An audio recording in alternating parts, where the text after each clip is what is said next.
Hello, I welcome you all to Curious Aspirants, जहां हम decode कर रहे हैं यूपीएससी के माइंडसेट को थ्रू यूपीएससी के प्रीवियस ईयर क्वेश्चन पेपर से, चाहे सीएसई हो, सीएपीएफ हो, एनडीए हो, सीडीएस हो या any other exam conducted by UPSC.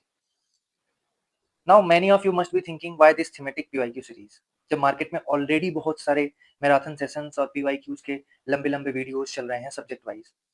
सो मैं यहाँ पे एक अपनी बात कहना चाहूंगा कि मैराथन सेशन जो होते हैं वो बेनिफिशियल क्यों नहीं होते, अनलेस एंड अनटिल आपने एक बार अपना स्टैटिक अच्छे से कवर नहीं किया है तो, है ना।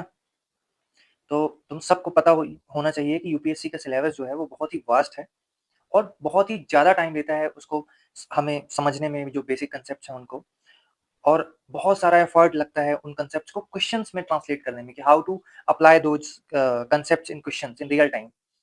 So how can you do all PYQs of UPSC in just one go? अब सोचो इस बात को कि तुम्हें 6 पैक्स एब्स बनाने हैं, और क्या तुम इस चीज को ओवरनाइट कर सकते हो कि बस मैं 12 घंटे जाके मैं जिम करूं और 12 घंटे के बाद मेरे 6 पैक्स बन जाएं और मैं कल रेसलिंग चैंपियनशिप में जाके पार्टिसिपेट कर लूं? आंसर इज नो, ऐसा नहीं कर सकते। क्यों? क्योंकि अगर तुम सीरियस हो सच में कि तुम्हें 6 पैक्स बनाने हैं तो तुम्हें क्या करना पड़ेगा? तुम्हें जिम की मेंबरशिप लेनी पड़ेगी 6 मंथ्स टू 1 ईयर की, है ना। Then only you can ensure abs, because it takes time and consistent effort. Here time and consistent effort are the buzzwords. You have to train and build your muscles, otherwise ये fructify नहीं होगा कि तुम 6 PACS बना लोगे, नहीं, ऐसा नहीं होता।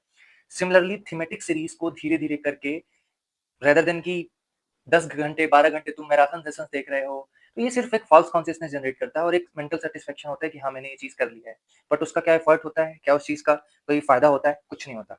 इंस्टेड अगर daily 25 to 30, even thematic wise अगर किसी में 50 क्वेश्चन भी हैं, अगर हम 30 35 40 50 की रेंज में अगर हम डेली क्वेश्चन सॉल्व करते हैं और विद इन डेप्थ एनालिसिस उसी थीम पे, तो हमें यहाँ पे कौन कौन सी चीजों का फायदा होगा?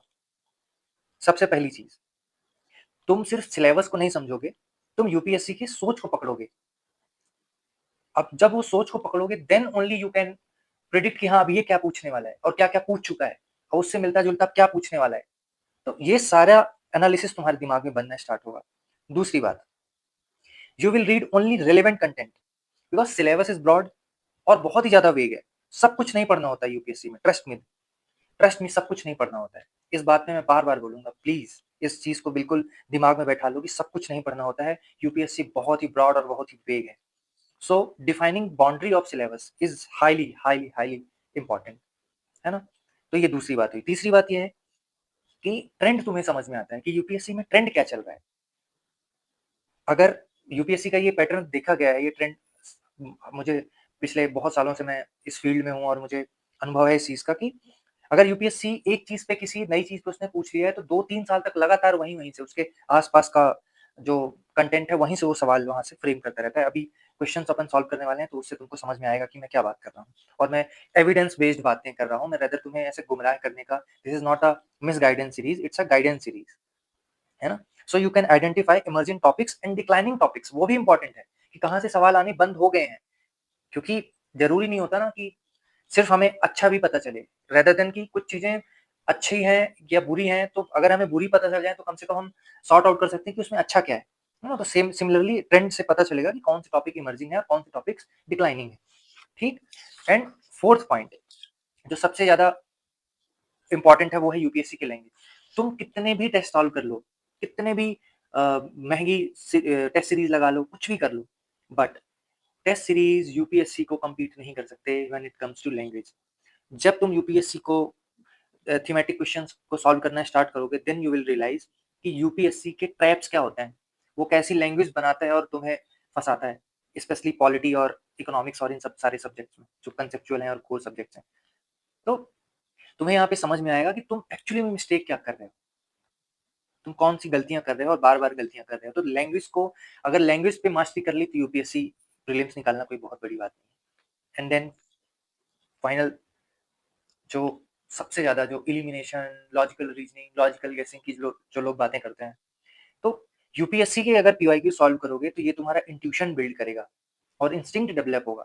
और तुम सिर्फ देख के ही क्वेश्चन तुम्हें समझ में आएगा कि अच्छा इसका ऑप्शन मे बी ऐसा नहीं हो, तो वो mind, you have to build your brain muscle कि वो इंट्यूशन तुम्हारा आए वहां पे। तो ऐसे करके तुम 10 से 20 क्वेश्चन एक्स्ट्रा सॉल्व कर सकते हो जो तुम गलत करके आने वाले थे एग्जाम में।